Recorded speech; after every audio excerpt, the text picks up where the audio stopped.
Hello friends, स्वागत है आप सभी का आज के फिर से एक नई वीडियो में। जैसा कि हम सभी जानते हैं कि अभी हम लोग कक्षा 11वीं का गणित का अध्याय 6 जिसका शीर्षक है रैखिक असमीकरण, जिसे अंग्रेजी में लीनियर इनइक्वालिटी के नाम से जाना जाता है, उसे अभी हम लोग पढ़ रहे हैं। आगे बढ़ते हुए मैं आपको बताते चलूँ कि आज का यह वीडियो इस अध्याय का भाग 5 है। तो चलिए समय को ध्यान में रखते हुए सबसे पहले हम लोग यह जानने का प्रयास करते हैं कि आज के इस वीडियो यानी कि भाग 5 में हम लोग क्या पढ़ेंगे। यदि हम इसकी बात करें कि आज हम क्या पढ़ने वाले हैं, तो आज हम असमीका के प्रकार पढ़ने वाले हैं।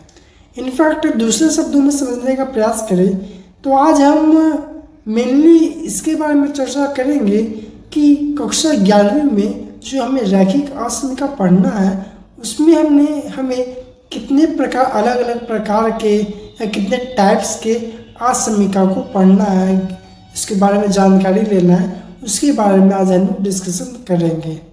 लेकिन उससे पहले, जैसा कि मैंने इसके पहले आप सभी को 4 भाग इस अध्याय का समाप्त कर दिया है, और आप सभी ने यह ध्यान दिया होगा कि इन चारों भाग में अब तक हम बहुत अच्छी तरीक़ा से यह समझ चुके हैं कि असमीका यानी कि इनइक्वालिटी किसको कहते हैं।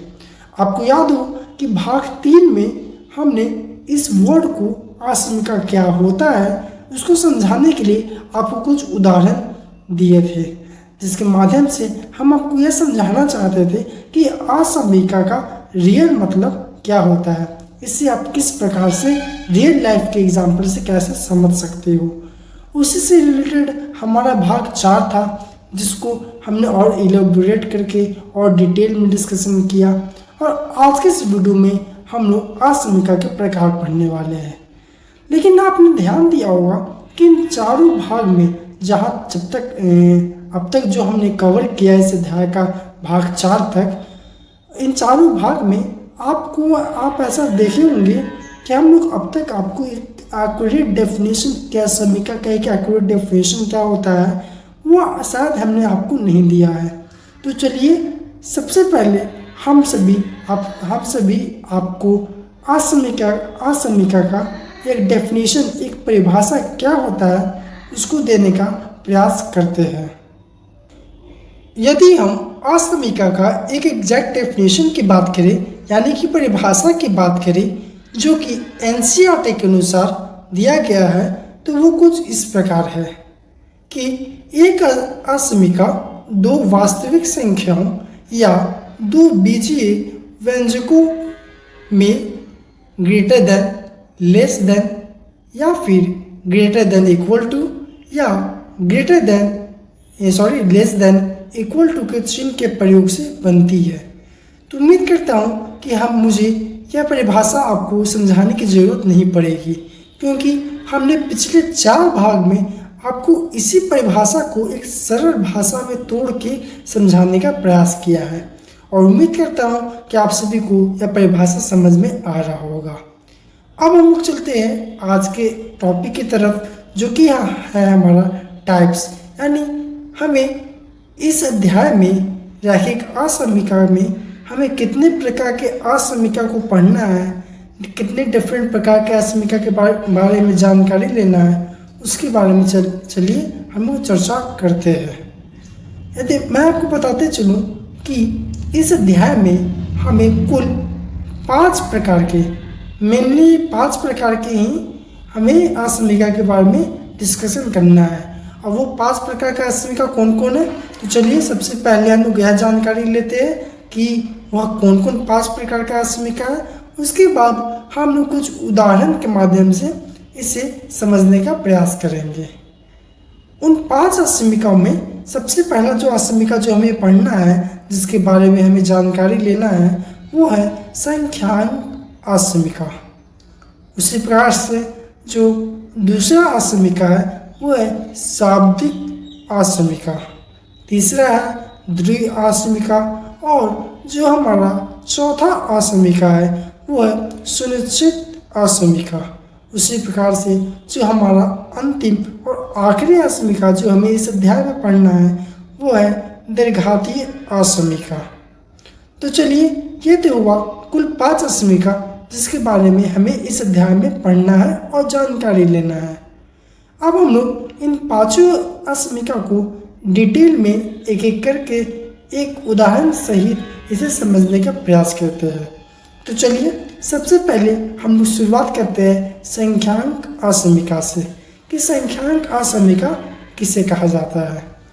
यदि हम इसे सिंपल शब्दों में आपको समझाने का प्रयास करें, क्योंकि ये सब जो असमिका आपको मैंने 5 टाइप का जो बताया, ये एनसीईआरटी में आपको कहीं डिटेल में चर्चा नहीं किया गया है। एक पोर्शन में चर्चा किया है, एक छोटे से पोर्शन में डिस्कशन कर दिया है।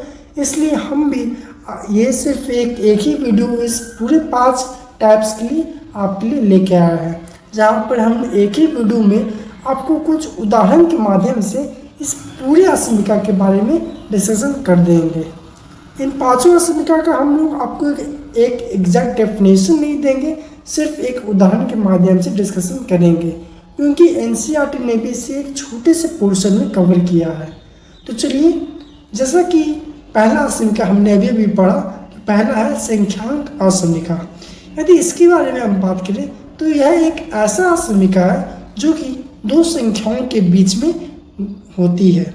For example 5 is less than 7, यानी कि संख्यांक असमिका में जब भी हम लोग इनइक्वालिटी का साइन यानी असमिका का साइन जब भी हम लोग लगाएंगे तो वो हमेशा 2 संख्याओं के बीच में लगाएंगे। ऐसा नहीं होगा कि हम लोग 2 चर के साथ लगा देंगे या फिर 2 कांस्टेंट टर्म के साथ लगा देंगे और इत्यादि। जब भी हम लगाएंगे तो हम लोग एक संख्या के साथ यानी 2 संख्या के पेयर के साथ ही लगाएंगे। For example 5 is less than 7 and 6 is greater then 5। उसी प्रकार से जो हमारा दूसरा असमिका है वो है शाब्दिक असमिका। जिस प्रकार से यहाँ पर संख्यांक असमिका में हमेशा असमिका का जो साइन होता है, जो चिन्ह होता है, वो संख्या के साथ लगता है। उसी प्रकार से जो शाब्दिक असमिका है वो जब भी असमिका का जो साइन लगेगा वो शाब्दिक असमिका में एक चर के साथ लगेगा, यानी कि वैसा टर्म जहाँ पे एक चर उपलब्ध हो, वेरिएबल उपलब्ध हो, वहाँ पे हम लोग जो असमिका का उपयोग करेंगे उस पूरे असमिका को हम लोग क्या कहेंगे, शाब्दिक असमिका। For example 5x is less than 7, 6 is greater than y, but y is greater than 2। उसी प्रकार से x is less than 7, x is less than 4, but y is less than 4।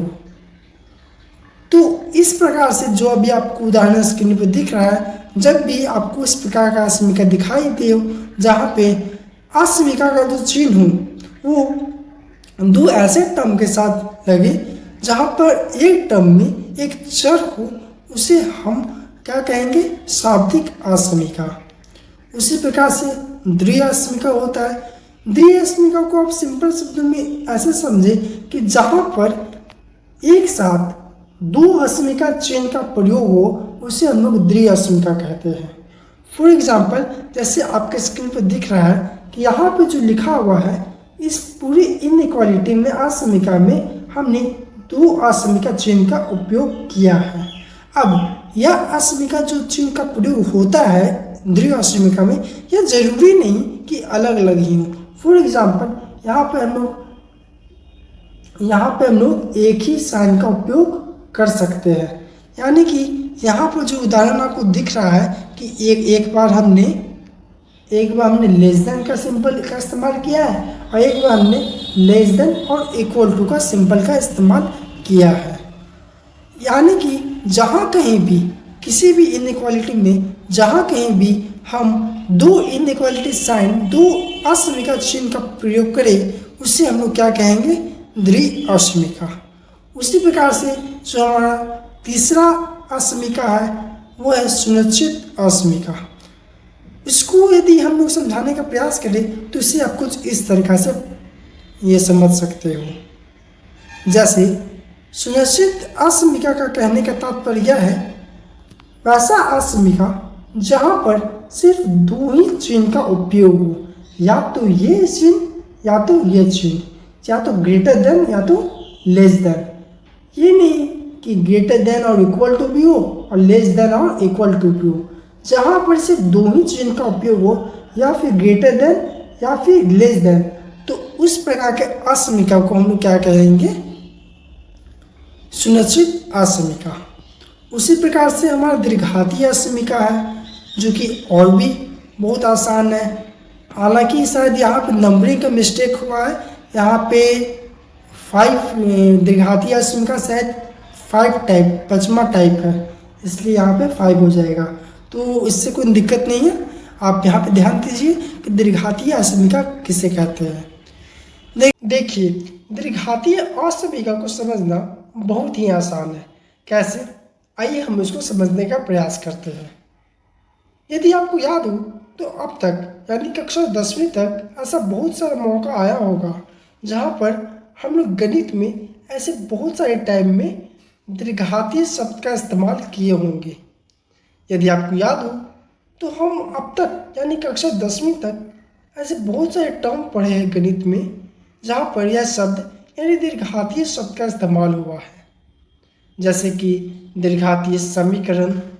और यदि आपको याद हो तो हम कक्षा 9 में बहुपद के बारे में पढ़ते हैं, वहाँ पर भी आपने दीर्घाती बहुपद के बारे में पढ़ा होगा और इत्यादि।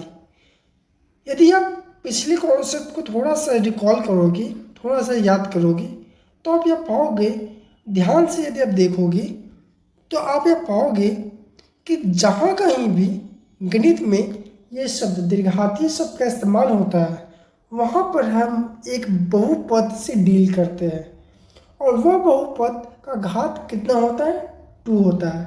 फॉर एग्जाम्पल, यदि हम दीर्घाती समीकरण की बात करें तो यह कुछ इस प्रकार से होता है x² + 2x + 1 और इत्यादि, आप कुछ भी लिख दीजिए = 0।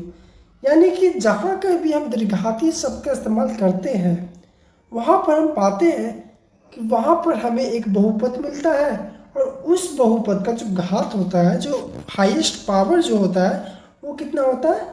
वो 2 होता है। तो उम्मीद करता हूँ कि आपको यह शब्द का मतलब समझ में आ गया होगा कि दीर्घाती शब्द का मतलब होता क्या है। ठीक उसी प्रकार से इसी कॉन्सेप्ट से हम दीर्घाती असमिका को भी अच्छी तरीके से समझ सकते हैं। देखिए, हमने अब तक जाना कि कोई भी किसी भी प्रकार का असमिका में 2 भाग होता है, पहला LHS और दूसरा RHS। और इन दोनों LHS RHS को एक जो असमिका का जो चिन्ह होता है, जो असमिका का जो साइन होता है, वह इसे कनेक्ट करता है। तो दीर्घाती असमिका हम लोग उसको कहेंगे जहाँ पर कोई भी एक साइड, या फिर वो LHS हो या फिर RHS हो, किसी भी एक तरफ हमारे पास एक बहुपद हो, और वो बहुपद कैसा हो? वो बहुपद दीर्घाती हो। दीर्घाती होने का कहने का मतलब क्या है कि वह बहुपद का जो हाईएस्ट पावर हो, वह बहुपद का जो घात हो, वो कितना होना चाहिए? 2। तो उस प्रकार के असमिका को हम लोग क्या कहेंगे? दीर्घाती असमिका। जैसा कि आप एक उदाहरण अपने स्क्रीन पर देख सकते हो, ax² + bx + c > 7। यहाँ पर आप देख सकते हो कि यहाँ पर LHS तरफ हमारा एक दीर्घाती बहुपद है, और RHS तरफ हमारा एक कोई भी संख्या है, जैसे कि यहाँ पे 7 लिखा हुआ है। इसलिए चूँकि यहाँ पर एक भाग दीर्घाती बहुपद है, इसलिए इस पूरे असमिका को, जो कि इस असमिका चिन्ह के साथ ये जुड़ा हुआ है, उसको हम लोग क्या कहेंगे? दीर्घाती असमिका। तो उम्मीद करता हूँ कि आपको यह समझ में आ गया होगा कि दीर्घाती असमिका किसको कहते हैं, किसको? तो हम लोग दीर्घाती असमिका उसको कहेंगे जहाँ पर एक RHS हो या LHS हो, दोनों में से कोई भी एक दीर्घाती बहुपद हो उसे हम लोग दीर्घाती आस्मिका कहेंगे। तो जैसा कि हमारा समय भी अब समाप्त होने को है, तो आज के लिए इतना ही। और उम्मीद करता हूँ कि आपको आज हमने जो भी पढ़ाया, जो भी समझाया, वो आपको अच्छी तरीक़ा से समझ में आ गया होगा। तो आज के लिए इतना ही, धन्यवाद।